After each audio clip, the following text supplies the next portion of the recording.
What a wild few weeks it's been on tariff and trade. Obviously, that's the topic of discussion in the markets and is going to be the topic of discussion today with us here at TFI. I'm Veronica Nye, Senior Economist, and I'm joined by my colleague who I'm going to let introduce himself.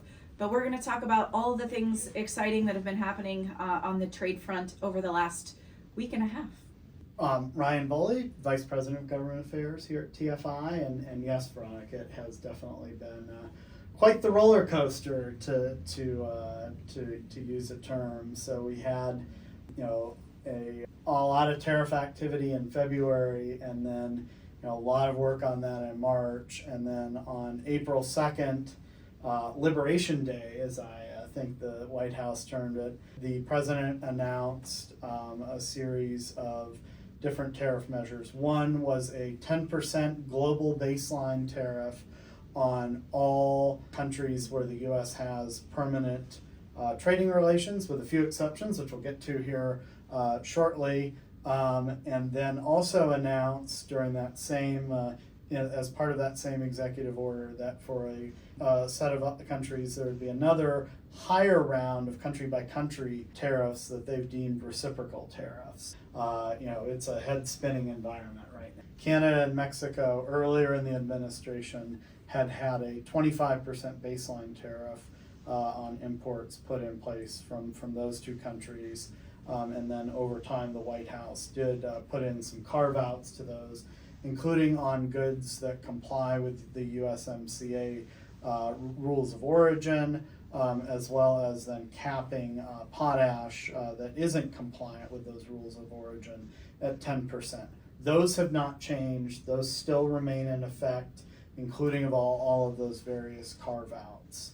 And then there were also a number of, actually quite a lengthy list of specific product carve-outs from the reciprocal tariffs, the 10% baseline, and then those paused higher country-by-country tariffs. Some of those are related to items that will have sectorial tariffs put in place in the future, or expected to have those put in place in the future. So pharmaceuticals, lumber and lumber products, autos and auto products. But then there was a pretty long list of other products that did include some fertilizer products that were deemed exempt from both the baseline 10% and the reciprocal tariffs.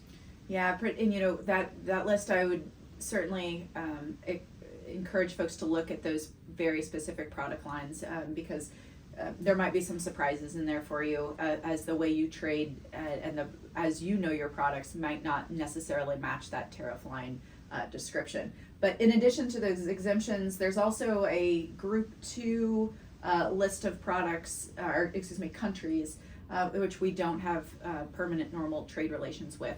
So they're also in a sort of a different category.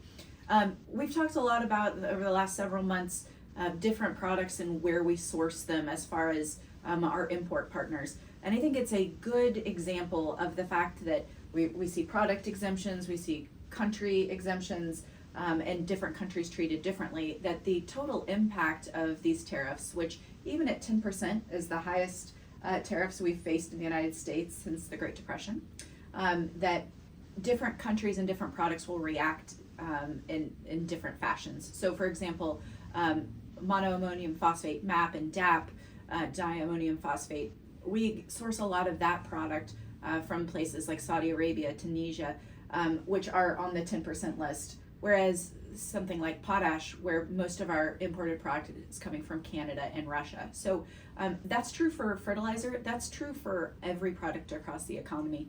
I think we're about to learn a lot more about where different products come from. Yeah, and I think one thing too to remember with these tariffs is both the ones that are on Canada and Mexico, and then we haven't even touched on China yet, but also the reciprocal and 10% baseline tariffs are imposed by the White House under the president's authority under a law called IEEPA.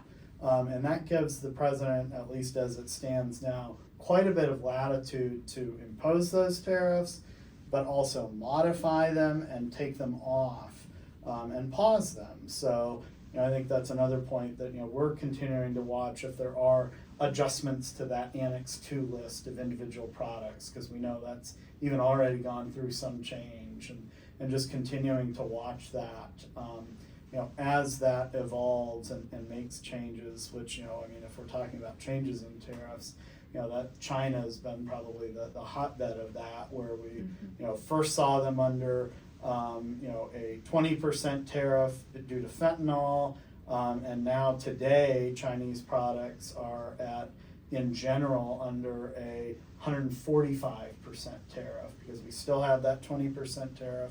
And then this week, the White House upped their baseline tariff on Chinese imports up to 125%, which China's already taken some retaliatory action as well. Yeah, it brings up a good point that it's not just the activities of the U.S. and how that affects consumers here in the U.S., but also how those countries that we're trade partners with react to our behavior, and therefore changing perhaps the nature of where products are coming from and where it makes sense in our export position as well. So obviously a lot of things have changed just in the last week and a half, and I think we're going to be talking tariffs whether we like it or not for quite a long time to come.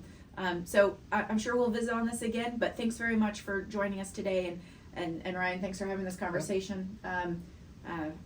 Hang in there. We'll be with you all and talking about this in the days, weeks, and months to come.